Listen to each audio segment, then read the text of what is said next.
Hey, District 65, Doug Welton here. We are coming to the end of week 2 of the session. It's been a busy week. A lot of big issues have come out at the very beginning of the session.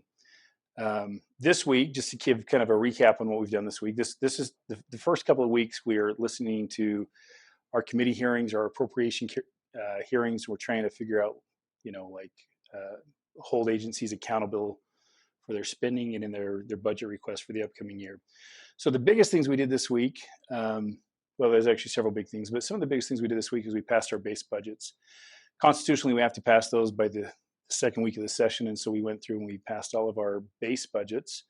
And from now, we will be working on like the smaller leftover items and justifying expenses that need to take place as we go through the bill process. So that's where we're at. Couple other things as we come up as we're moving forward. We've had I just found this out yesterday. We have a record number of bills filed by members of the House.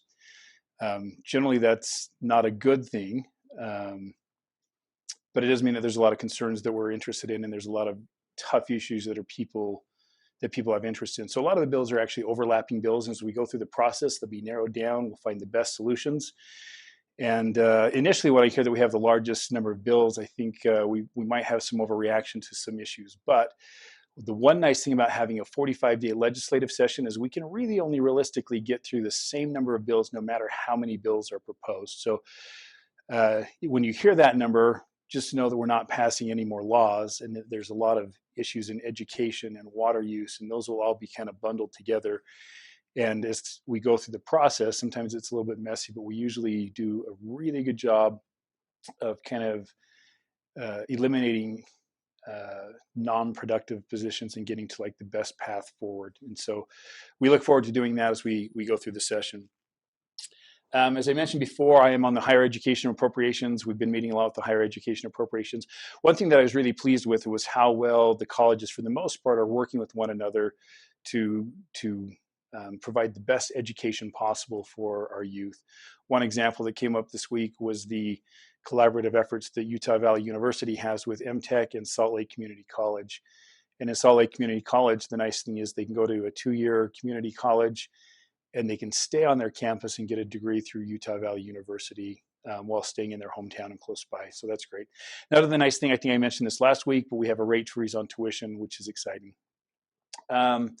Last thing in the higher education space is last year we approved an MTech building to be moved from the Spanish Fork location to the Payson location on the west side of 800 South, and that is going to be moving forward. I talked to them this week and their executives, and they plan on starting construction in May. So look forward to MTech being built in the Payson. That'll bring jobs to our district. That'll bring education to our district in a wide variety that are not just traditional 4-year degrees. We'll have a lot of blue collar work and technical work and a lot of different education opportunities we have there. All right, 2 other things, maybe 3 other things to talk about before we go. I did have a couple of bills come up this week. The first bill that I presented it's actually gotten a little bit of news and publicity. It's a golf course water transparency bill. And just talk about this a little bit. We're set next week. We'll probably listen to and hear a budget to save the Great Salt Lake and to try to replenish the water stores in our lakes, Utah Lake and the Great Salt Lake. And we're spending $500 million, $500 million on this project. We are metering all homes as a state as a measure to conserve water. And so all this bill does is ask our publicly owned golf courses to report their water usage. And that allows city councils, county commissioners, whatever the entity is, to be able to be accountable and to have good data to make good decisions with their water to be most efficient as they possibly can. One thing I'm pleased to say is Gladstone Golf Course does a tremendous job. Kudos to Tracy Wilson. That is a beautiful golf course, and they are very conservative of their water use. So I don't think there's a problem, but I do think that we should have some accountability and some transparency. You'll find that most of the bills I've run have been transparency bills to allow taxpayers to know what it is that their government is doing. Next bill that's coming up that I'm excited about, this is still in the works, is I'm working on a law enforcement recruitment and training. This is an issue that I dealt with when I was on city council, is we were losing our law enforcement officers to other entities who are paying more money. And so we increased the pay for our law enforcement officers, and we were grateful to do so as they put their lives on the line to keep us safe.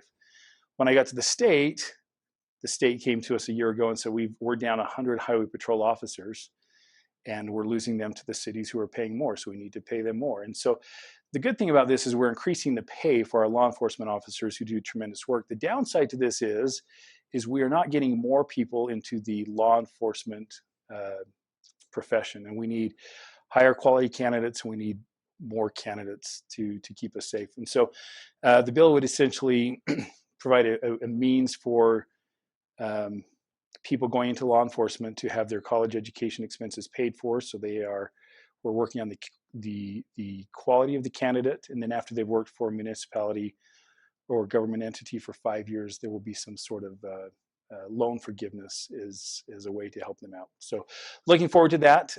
That's actually being run in the Senate as well, and I've got a version in the House, and so we will probably combine those at some point in time and move the best version forward. But I am excited for that. We do have another Bagels and Bills that will be at the Spanish Fork Chamber of Commerce. I will put that forward and share it on my Instagram and my Facebook page. So if you want to see when the next one is, we'd love to have you come and hear from us. If you ever want to come to the Capitol, give me a call, give my intern a call, and I would be happy to meet with you. If you want to sit on the floor, reach out to me, and we'll see if we can arrange a time where we can have you sit with me on the floor for 15 minutes or so as we debate bills and talk about things. And so you can understand what your state government is like, how accessible it is, and we want you to be involved in the process. So I appreciate all of you. I appreciate your support, and I'm grateful and humbled to serve you. Feel free to give me a call, email, text if you have any questions, and we'll see you next week.